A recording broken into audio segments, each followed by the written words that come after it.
Yo, what's going on, Nomads and Drifting Podcast listeners? I'm Brian. And I'm Monica. And welcome to the Backspace Nomads Podcast, where we share our nerd for video games, movies, and all the dork in between. This is episode 72. It's September 2nd, and we want to know, if you had to fight one gaming character, which one are you fighting? All right, let's start the show.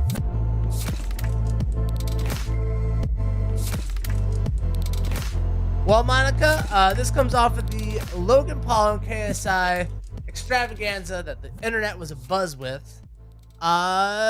We didn't really want to talk about the actual boxing match because, like, who really cares in the end for us? Yeah. We're actually adults, you know what I mean?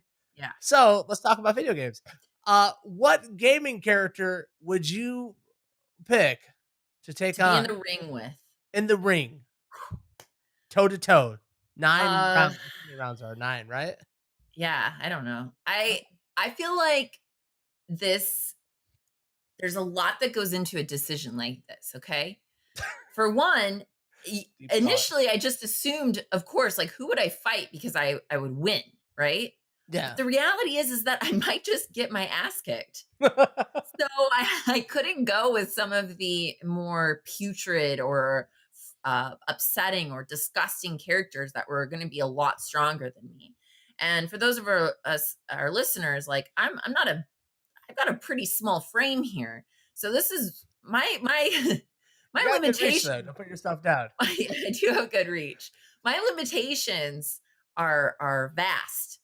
So a lot of the characters that I was originally thinking about, it's like, man, I don't think I'd really be able to take them on in a fight, even though I would want to fight them.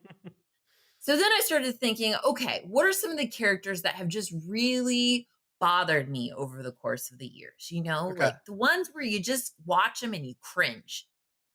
Yeah. You want to fight them, they're whiny or they're annoying, and they just need a good pummeling, you know? Very punchable. Yeah, punchable. And what I finally decided on was a game that I actually didn't play a lot of. I more so watched the cartoon. Okay. But this character is in the game as well. I'm intrigued. And it is Ash Ketchum's adversary, Gary. Why you gotta hate on Gary like that? He's annoying, full of himself, cocky. His hair always looks so good. Yeah. I would mess that hair up. Not only that, but I know I can take him because he's a child. Oh my God. He's just like a preteen. Like, he might actually bruise me a little bit, but I could wail on him. I'm going to use this in court if they ever bring me in on you. How dare you? He's a child. I'm going to beat the shit out of him. I love it. I can't believe you're hating on Gary like that. What did he ever do? He just wanted to catch them all too, and then Ash takes the spotlight. He just wants to have great hair and all the Pokemon in the world, Monica. Well, you know what? You can be in his corner as I'm beating the living daylights out of him. You can be the one taping him up and saying, "Don't worry, Gary, you know, just go for where it counts," and give him like horrible things to say to me that are more personal, that might just break me down emotionally rather than physically, because I know I can take him on. I know all the secrets, Gary. Don't worry. Mine would have to be, and I swear to God, this guy's had it coming. He has the most buggety ass eyes you've ever seen in your life. I'm so tired of this dude. I had like in the early days of meme, I had to hear his voice over and over and over. The frog from Star Fox. Oh, no. He's getting in that ring with me, and I'm knocking him out. I'm going first round knockout on this little dude. He's got nothing but jaw sticking out. I'm gonna nail him. The amount of dual barrel rolls I've had to endure in my life has just like deep seated hatred for this dude. You know how, like, people hang up the picture of the boxer and like their training facilities so they get mad at him? Mm-hmm. No, I just have an audio loop of dual barrel roll playing over and over and over because I hate that dude. And I swear. What's up? Well, I just think about it though. Like, he's a frog.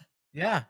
He can jump around. Like, you're going to have to really exert yourself in this fight. I don't know if you... What are you trying to say?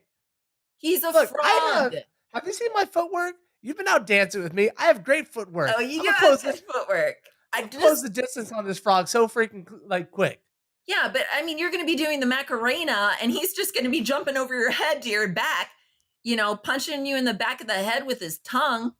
Look, he's not gonna know what's going on. All right, I'm pulling out dance moves from the early 2000s. He's gonna be sitting there thinking Oh, about, you're going to pop and lock and stuff? oh no, Macarena, pop it, locking, letting him know, do a barrel roll, boom, TKO, first round, Monica. This guy's done for. And now Star Fox is sitting around in his corner just crying his eyes out because he's a fox who somehow has the ability to fly a space rocket. He doesn't have thumbs. Foxes don't have thumbs. How's he flying? It makes no sense. I'm doing this one for all of us. And I'm starting with the frog. If anyone else from the Star Fox community wants to come at me, they're more than welcome. Falcon, I'm looking at you. But this frog is the first up. I swear, I'm so tired of him. I am tired. All right, so you're gonna fight an amphibian, and I'm gonna Yes. fight a child, and that sounds about accurate. This is good selection.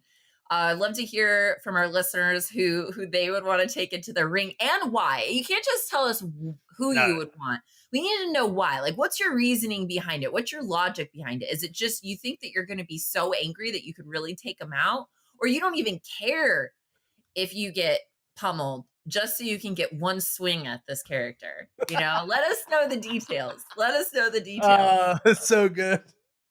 You just get one swing on that dude. That's all you need. That's all you need. All right. Cyberpunk 2077 from CD Projekt Red, Monica. They released their first official gameplay demo footage to the public, and man, is it looking good. They put it up on YouTube, a 44-minute narrated demo. Let me get your initial impressions of Cyberpunk 2077. All right. So I would encourage our listeners and viewers to go and check this demo out yourself if you're at all interested in, or have at all been interested or following Cyberpunk 2077, or if you're interested in finding out more about it, which I think you probably will be after Brian and I talk about this, if I have any inkling about how you're going to feel about it. A couple of things that I want to mention. This was originally there was a little bit of frustration. This game is made by CD Projekt Red, and they're known for The Witcher, which is not first person. When this game was going to be coming out in first person, there were a lot of Witcher fans that gave some backlash there. I think that this demo does the game a ton of service as a Yeah. first person shooter. In fact, I don't see how it could really operate after seeing this demo as third person. So, but outside of that, outside of the demo really kind of washing away that troubling matter within the community, I could not believe the detail in Mhm. this open world. I don't feel like I've ever seen anything like it. There is one scene where the main protagonist is walking through the city. You and it felt like an actual city, or like you were watching a movie. Yeah. Apparently all of the NPCs and the characters that walk around are all filtering throughout a normal day. You're never going to really be seeing the same types of characters over and over, and there's this hustle and bustle that makes you feel like you're actually in New York. I really don't think I've ever experienced something like that. Well, I haven't played the game yet, but seen something like that in a game to this magnitude. 100%. I think that's like what stood out to me the most. Like the biggest thing that like set the biggest word that just like popped in my head was immersion. There's something about this game that just feels so much more real and so much more alive than any other game I've ever looked at in my life. Mhm. Uh, the first thing I think that I could kind of peg down at why this is happening, I think would have to be the character movement. The way these character movements or the characters move in this game is so much more fluid than anything I've ever seen.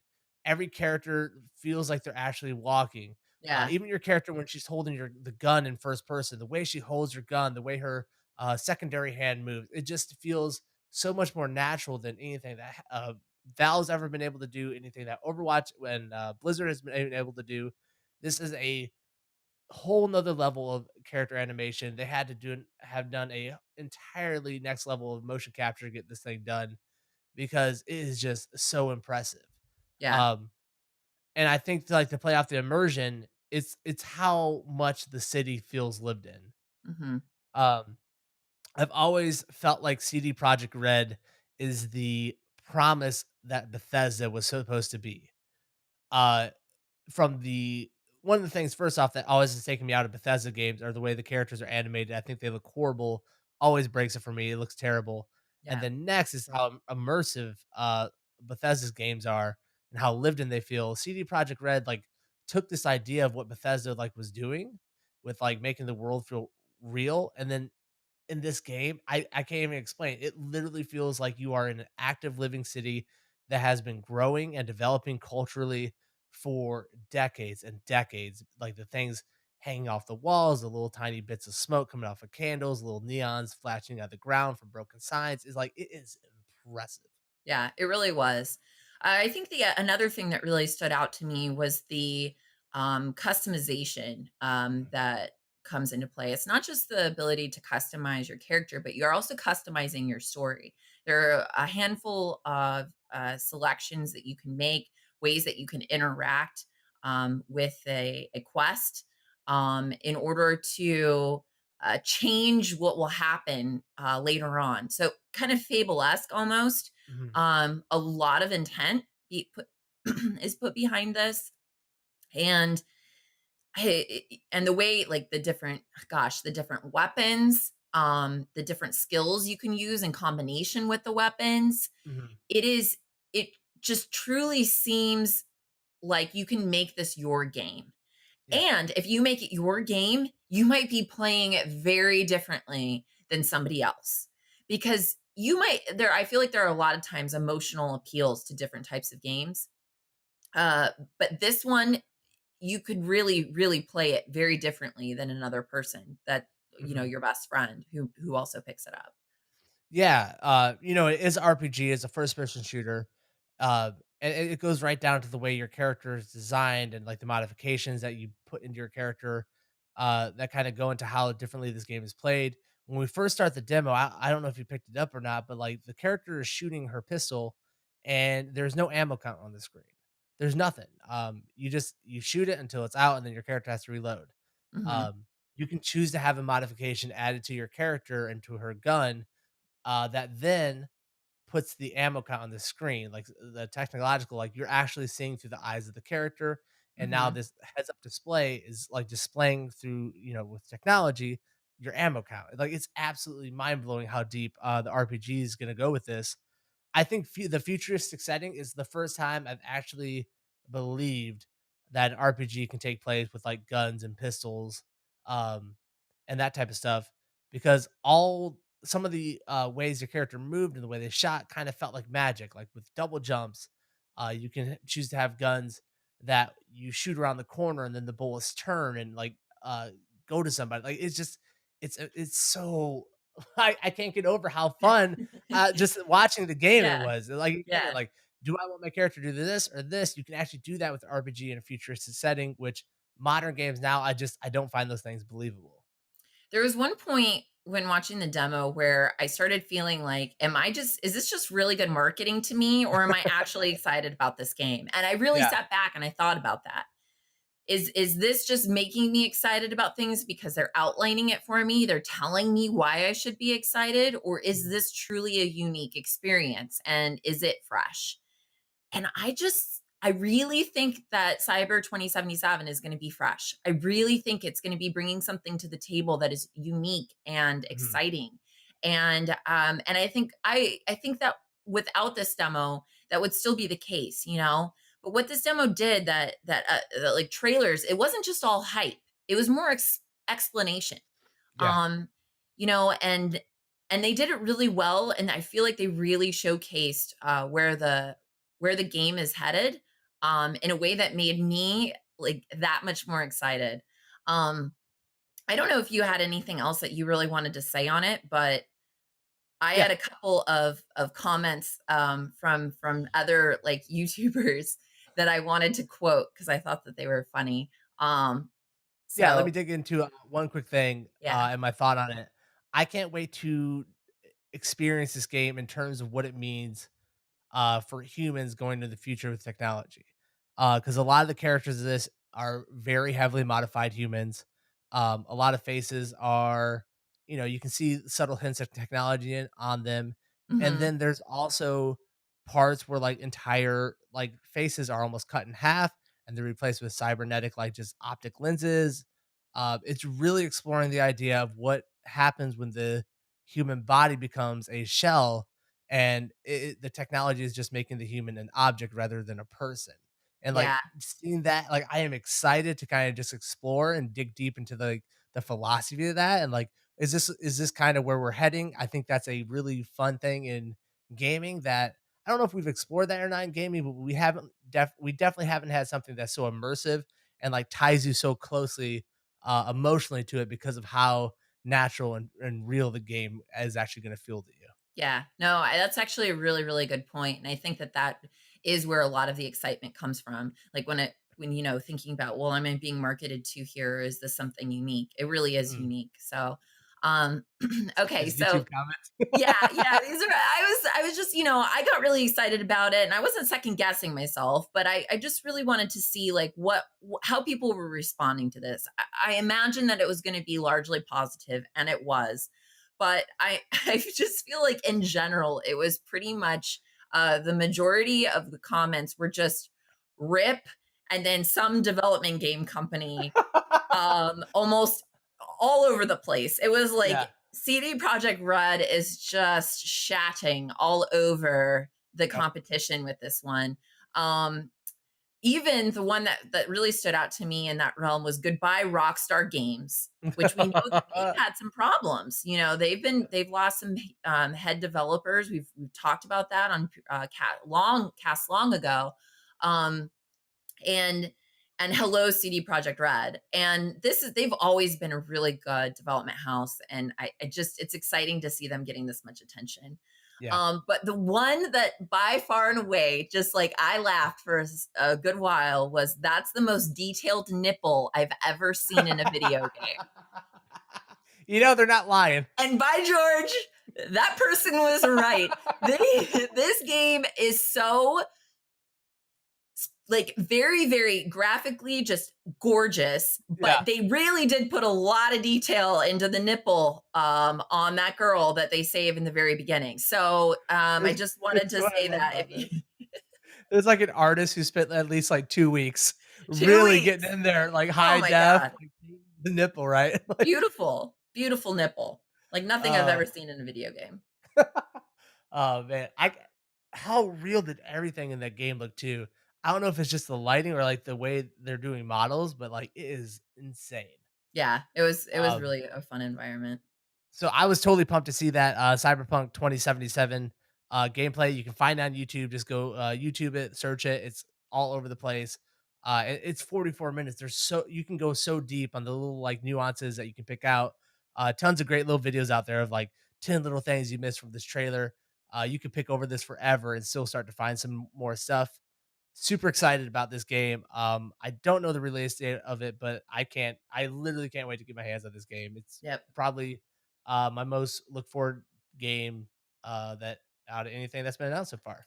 Well, the one thing I'll say about the release date is that similarly to Witcher 3, Wild Hunt, they Mhm. postponed the release date because the game wasn't ready. So Yeah. when this game comes out, it will be ready. That is what they're known for.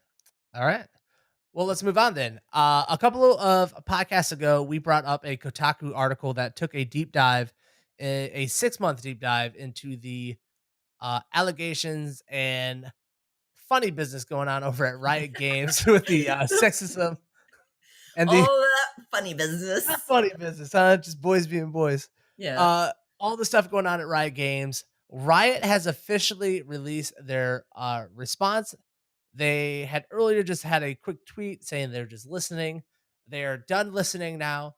They have fully released their statement and their steps on what they're going to be doing in the future. Monica, lead us in to Riot's response and just how wonderful all the people at Riot are going to be now that we're not playing grab ass. Oh my gosh. The culture's changed, Okay. Monica. So the first thing I thought of with their response is, these are I want to preface this Okay. that anytime a company experiences something like this, they have to have a coming to Jesus. They got to think about these things. And they got to figure Yeah. out how they want to approach it. And I'm sure that there are people within that company that are upset at their actions. Would never have imagined that what they were doing was creating this type of environment for people, Hmm. right? There were Yeah. probably also people that fully recognized it and just didn't care. Yeah. Okay. But I want to say that I do feel some sympathy for the people there that were not aware, or were trying to make things better. Okay. Yeah. Because they Hmm. still work there. They still work at this company that is now just in the spotlight, and getting, basically beat down. I guess Sure. that's the theme of this cast. So, um, but that being said, I'm ready to beat down on them. All Let's right. go. So in their picture, this is the first thing I think about. They put this massive picture of all of the employees at Riot. They had them Hmm. all stand out on this grassy lawn and look at a camera that was high up in the sky, probably a drone or something. And they had to take a big group photo for this big apology that was going out. You know, for one, these are very close quarters. So, when you're talking about grab ass, who knows what was going on in that crowd? Because I'm sure the people that were the biggest perpetrators of these issues, probably haven't learned their lesson over the course of the last week or 2 weeks. So, Hmm. um, but two, I'm just thinking as an employee, okay? I I work for a company. This company gets lambasted by the public. And it's like, okay, everyone, leave your desks so we can go take our happy photo to show the public how big of a team we are.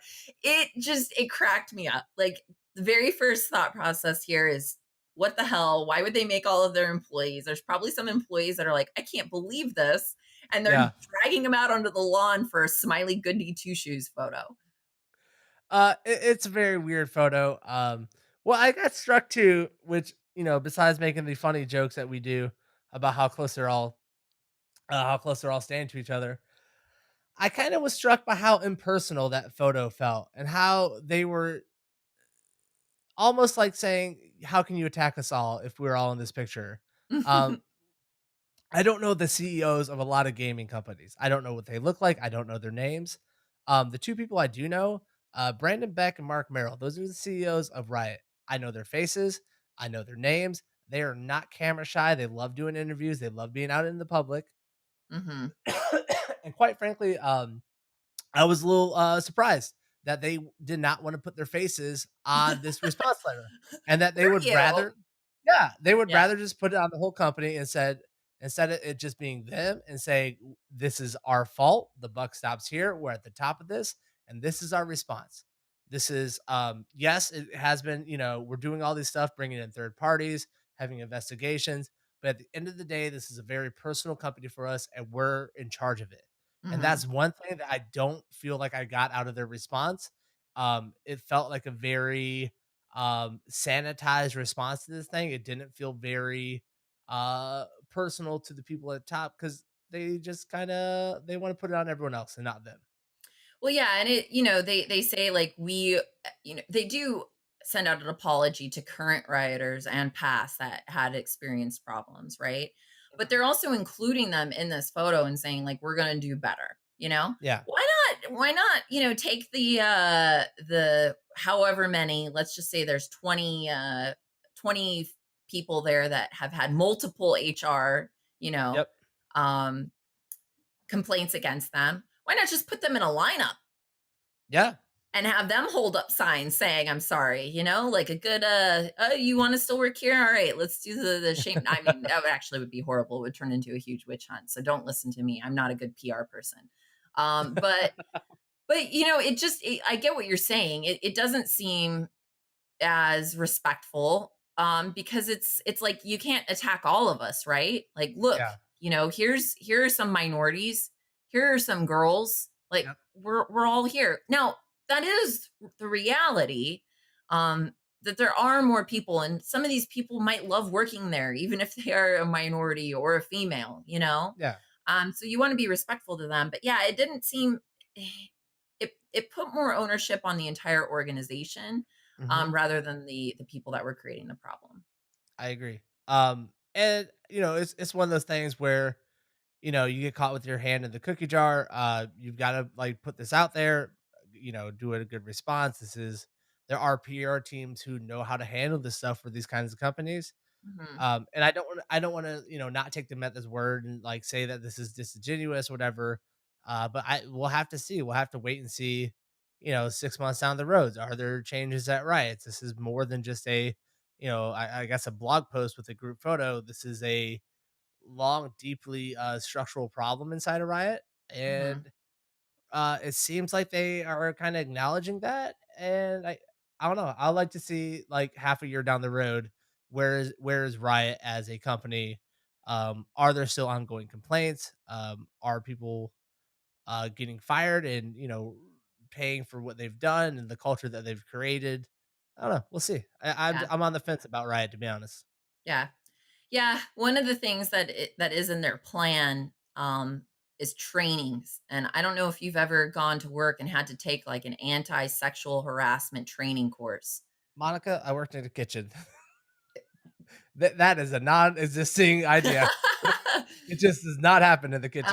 Well, let me just tell you, they're not they're laughable, okay? Yeah, It's like Bob walks up to you. He puts his hand upon your bum. Bob should not be doing this. I God don't I'm damn it, sure that Bob, there not will again. be I'm sure there will be a newer approach to this.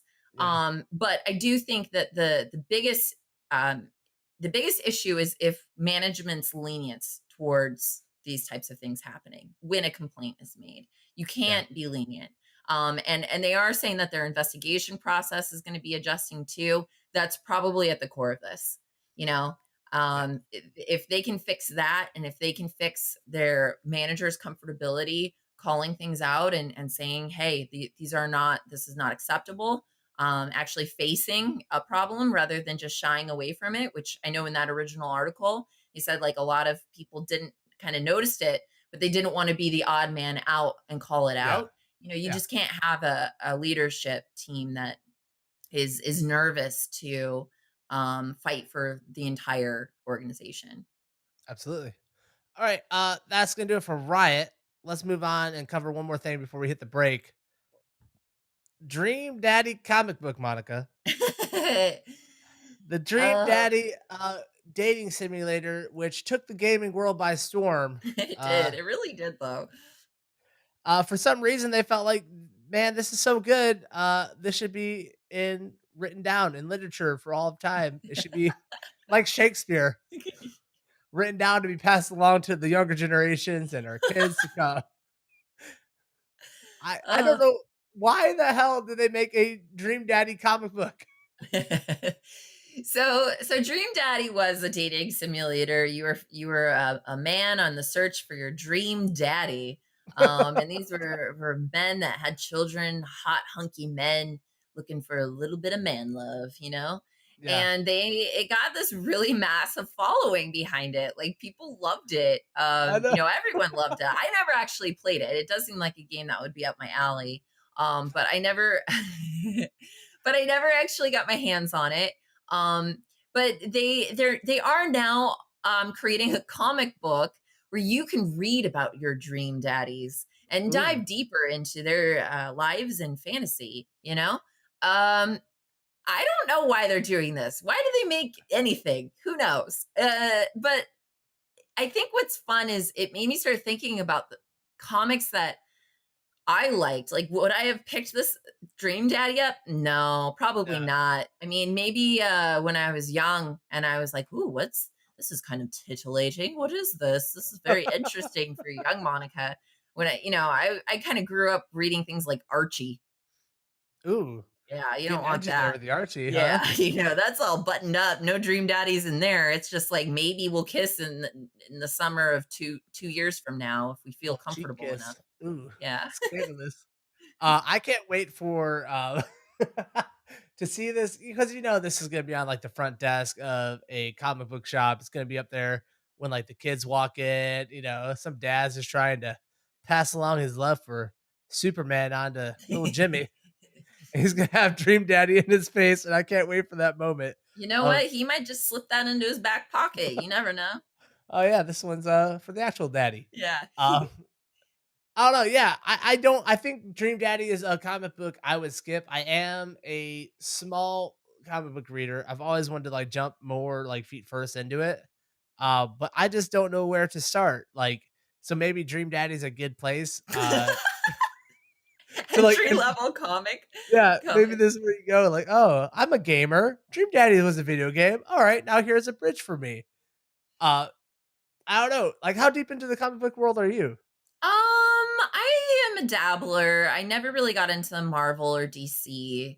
I've been to comic conventions a handful of times, like just straight up comic conventions where you're going and you're getting your comics appraised and buying them and meeting, Stan Lee and getting in lines and, it I like them. Yeah. But a lot of the comics that I would read were either manga. You're such a weeb. I know. But I did get heavily, heavily into the manga Berserk because I Mhm. watched the anime and then wanted to know what happened. Let me tell you, the manga is definitely for mature readers. And I think in general, after that, like most of the comics that I've ever read have been on the more mature side. There was one that is a lot newer than Berserk. I mean, Berserk's been out for very, very long time. That I would recommend for anyone that's interested in graphic novels, and it's called Saga, and Mm. it's about this inter species relationship. It's from different planets. It's futuristic, and they are supposed to be enemies, and they fall in love and have a child and have to then try to escape multiple people that are chasing after them to kill them now Oh, and their child. It's actually really, really interesting. So yeah, if anyone out there does dabble in graphic novels, that's one that I would recommend for sure. yeah. I've been trying to get into like the Marvel series, but I swear, I think the biggest barrier to entry for comic books is like, where do you start in a comic book like universe?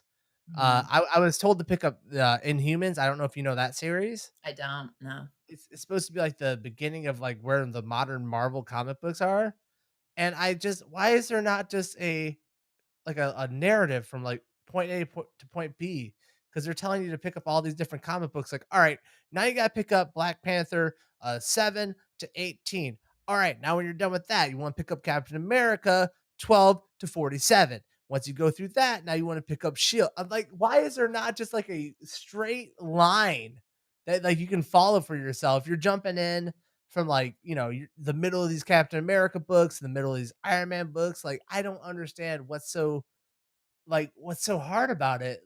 I don't know. I wish I could be more into comic books. I am. I get so confused. I need someone to Well, hold my hand. Like, I need a dream daddy to tell me about how to read comic book series right. you know, it might be not, it's not going to be a straight line. It will be a very Mhm. gay line. But Dream Daddy is a comic where you know where to start, Brian, That because is it's true. just coming out. So, maybe this is your barrier of entry. Maybe it is. Maybe this is the comic book I've been dreaming about all my life. And maybe it won't be so hard. But if it is, Ew. please don't tell me about it. Oh no. All right, we're going to break. Episode 72 of the Backspace Nomads Podcast. Right back after this break.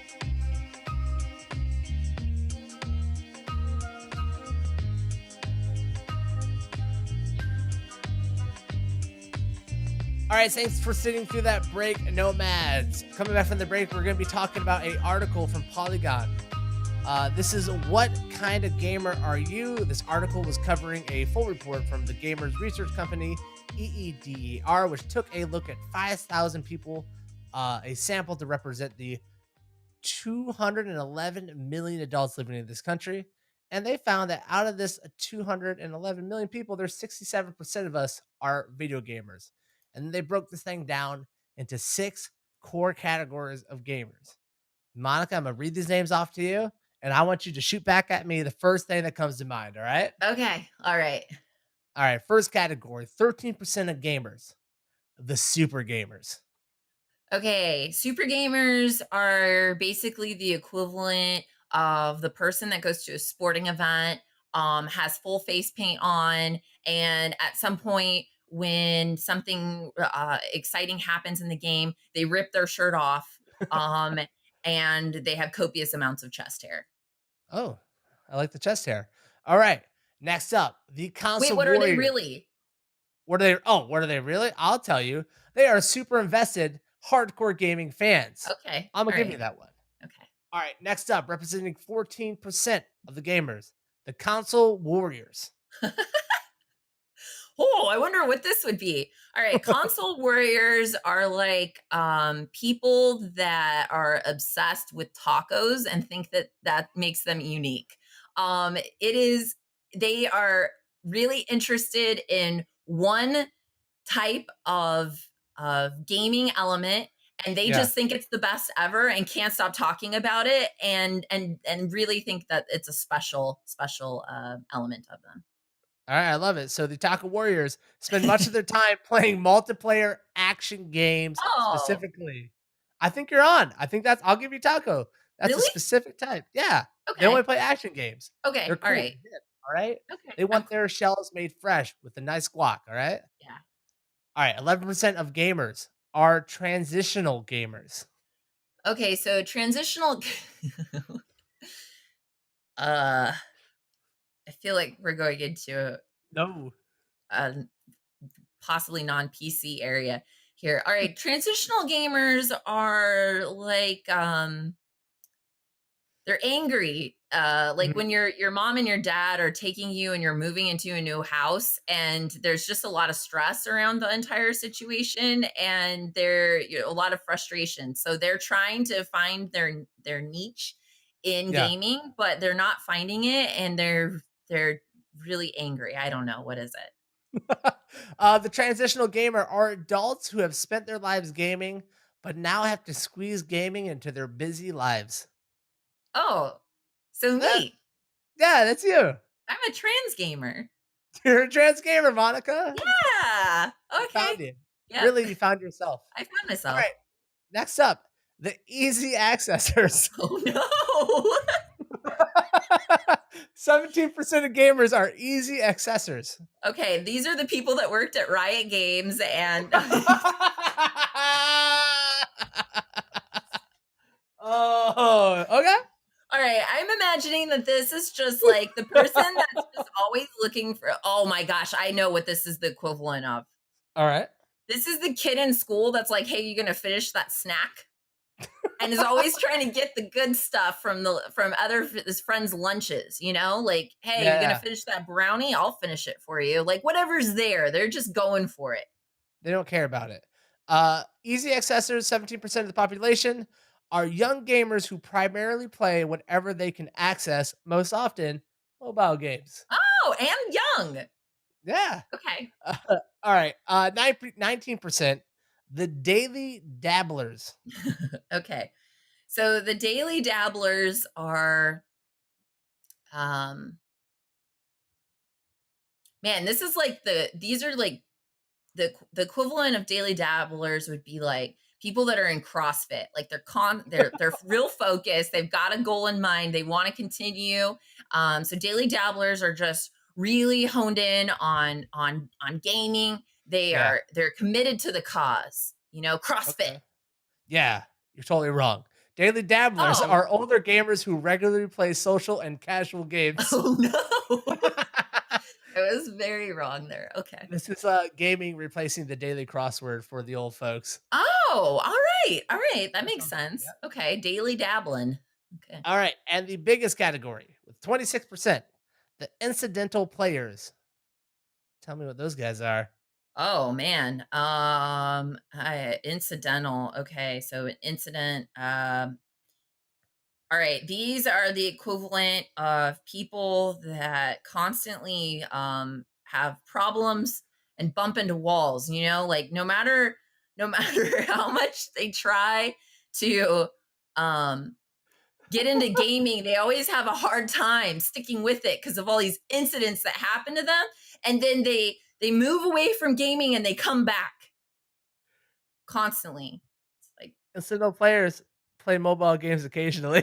oh, I Close. was Yeah, close. Yeah.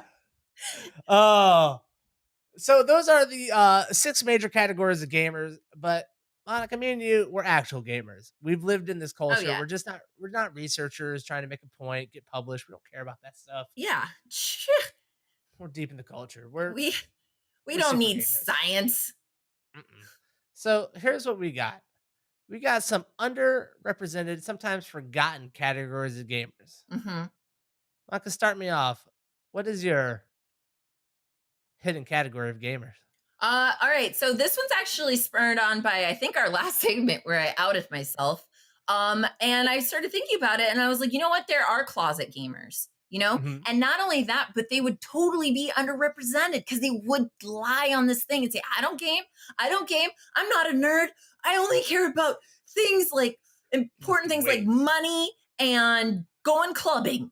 Like those are the important things I care about. So closet gamers, these are people that have hidden their stash of nerd and their consoles and their games in the closet, and they do play, but they won't talk to you about it. My category would be the endless builder. These are Oh. people who have been playing Minecraft for years and they just won't let it go. Minecraft has been done for like 4 years now. Who is still playing Minecraft? But they're out there. You know why? Because these gamers, they're nostalgic, Monica. Yeah. They're sentimental.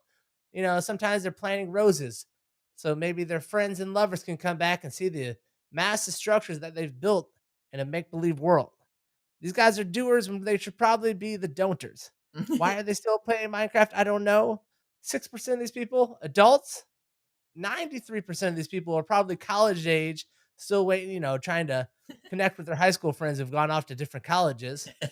And 1% are just kids who are just too late to the party to realize that it's over. Yeah. And they just want to have fun, but like no one's around to have fun with them anymore. Everyone's Yeah. drunk, passed out, the keg's been tapped, and they're showing up with an empty red solo cup. What are you doing here, kids? All right, what's your next one? Okay, my next one is the booper babies. Okay, so so this is also completely underrepresented section of gamers. In fact, this study didn't even include them because they only did gamers that were 2 years old and up. Okay, but let's be real. Babies love cell phones. If you give a Love them. baby a cell phone and you just let them drool on it and lick it and slap their little hand on the screen, they will do that for a very long period of time. They're obsessed with games. I've seen it. They're obsessed with games. So these are the booper babies. Okay, so they go in and you turn on a game for them, and they're playing it. They're not playing it well. They don't understand the concept. Their motor skills are poor. They might be playing it at one point with their hand, then also their cheek. They might fall on it with their forehead and cry, but they are in some capacity playing this game. Completely underrepresented. These are the youth of the gaming community, and we need to respect them. I'm not gonna respect the booper babies. Get out of here. Or the booper gamers. My last category would be the snooty shooters. I'm somebody who's been playing shooters for a long, long time, and there is always a group of people who just can't stand that people like other shooter games Yeah, that are that's not so their own. true. They That's so just true. can't get over it. Uh, this person, his shooter is like the most accurate shooter. The bullet drop off's the best, and they're constantly bragging about it to their mom. They're definitely driving like a Jeep Wrangler in the suburbs. They have no idea what they're doing with that. They're wearing like tribal shirts, like the affliction shirts, maybe like a tactical backpack. You know what I mean? Yeah. Got the don't tread on me for some reason, even though no one even cares about them. Their hair, they got that short, like really stiff hair. It's got tons of gel in it. It's just like pushed forward, like they spent 15, 20 minutes just brushing They that look hair a little forward. bit like Gary from Pokemon. Is that Gary? Yeah, I think so. Gary is a snooty goddamn shooter. I don't like him. I take everything I said back to support him. Because I'll tell you what, statistically, There's one figure that we know about the student shooter, and that is 100% of people hate to talk to this person. They hate interacting with them. We should just quarantine these people off in gaming, put them on their own like, little internet by themselves, and they don't know. They're just gonna be like hating with each other. And obviously, they just seem like the type of people that like love Brussels sprouts and they're like eating them every night. There's no reason. What? They just like What? they just think they're doing it right. Snooty Oh my cheaters. god, yeah, the Sooty Shooters. All right. Dang, I think we really got a more whole approach to what the gaming audience out there is. I don't think the Yeah. 6 categories really covered it. I think we did a much better job with these additional categories, but I think that there's probably even more out there. Listeners, viewers, Yeah. if can you think of different categories? I don't know. I'd love to hear that too. I know we've asked you a lot of questions on this cast, but this has been a fun one. So I really want you guys to let us know how you feel about everything. Everything. I feel like we're scientists now. We are. Just We're kinda- totally scientists. You even Nice had job, some doctor. figures. Oh, there's 16% here. That's all it takes, Easy. you know? That's all Easy. it takes. All right, that's going to do it for episode 72 of the Backspace Nomads Podcast. If you're watching this on YouTube, make sure you like and subscribe to the channel. Leave a comment below about anything that we've been talking about. If you're listening to us on Apple iTunes, Google Play, Spotify, Stitcher, make sure you give us a 5-star review. Leave a review. It's the best way you can help us. Everyone discovers us that way. And that's going to do it for this week. We'll see you next week for episode 73. Bye, everybody. Bye.